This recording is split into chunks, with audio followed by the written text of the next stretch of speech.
वाराणसी के जिला अदालत में चल रहे ज्ञानवापी केस के बीच दोनों पक्षों के बीच समझौते की खबर सामने आई। इस संभावना को फिलहाल एडवोकेट विष्णु शंकर जैन ने खारिज कर दिया है।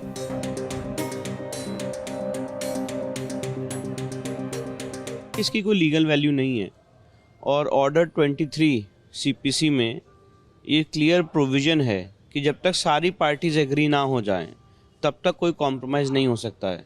और एक बात आपको और बताना चाहता हूँ, जो मुद्दे देश और समाज से जुड़े होते हैं, जिसमें रिप्रेजेंटेटिव सूट होता है, जिसमें पूरा समाज इन्वॉल्व होता है, उसमें कोई एक आदमी या पार्टीज भी चाहें अकेले सेटलमेंट करना तो नहीं कर सकती हैं।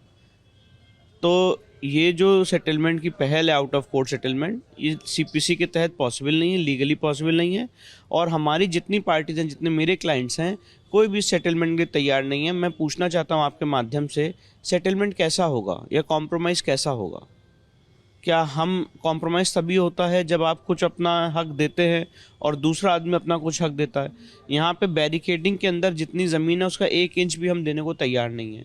वो पूरा का पूरा जो बैरिकेडिंग के अंदर परिसर है वो हमको चाहिए।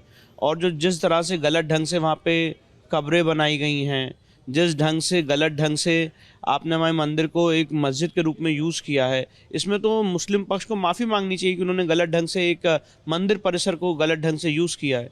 तो इसलिए कॉम्प्रोमाइज़ की तो इसमें कोई बात ही नहीं आती, कोई सवाल ही नहीं आता है। भगवान की संपत्ति के साथ मेरे को तो ये अनुमति नहीं है कि 1 इंच भी मैं कॉम्प्रोमाइज़ कर सकूँ। तो ये लीगली पॉसिबल नहीं है और सैद्धांतिक रूप से भी पॉसिबल नहीं। राम मंदिर वाले मामले में भी आउट ऑफ कोर्ट सेटलमेंट की बात कई बार चली थी जी। कोर्ट ने भी एक रूलिंग दिया था कि बात नहीं, सुप्रीम कोर्ट ने भी जब ये बात कही थी उस समय भी मेरे सीनियर हरिशंकर जैन साहब ने सुप्रीम कोर्ट के पटल में भी ये बात रखी थी कि कॉम्प्रोमाइज़ नहीं हो सकता है। और अल्टीमेटली उतनी बातचीत के दौर के बाद भी यही निकल के आया कि कॉम्प्रोमाइज़ नहीं होगा।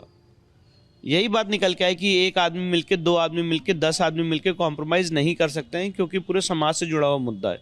दूसरी सबसे इम्पोर्टेंट बात यह है कि राम मंदिर के समय भी जो कॉम्प्रोमाइज़ में बातें आई वो अनसक्सेसफुल हुई, क्योंकि यही था कि हम नहीं छोड़ेंगे और हिंदू पक्ष का था हम नहीं छोड़ेंगे।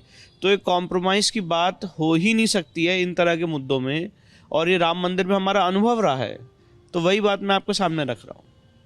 वो कह रहे हैं बातचीत शुरू होने दिया जाए, फिर देखा जाए किस बात के ऊपर सहमति बनती है। मैं पूछ तो रहा हूँ, मैं बातचीत की टेबल पे बैठूँ कैसे उस आदमी के साथ जो शिवलिंग को फाउंटेन कह रहा है?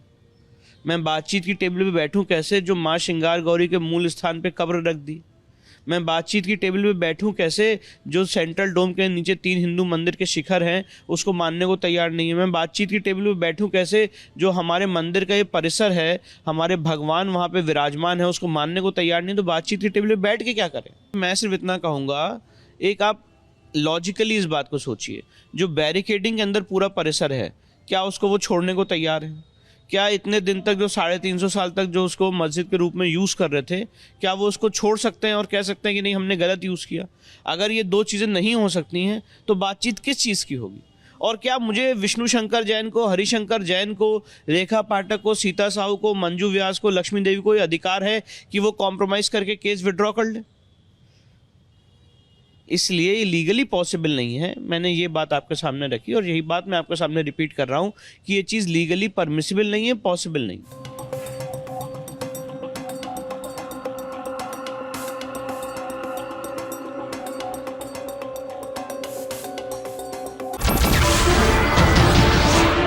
नमस्कार, मैं हूं मानक गुप्ता।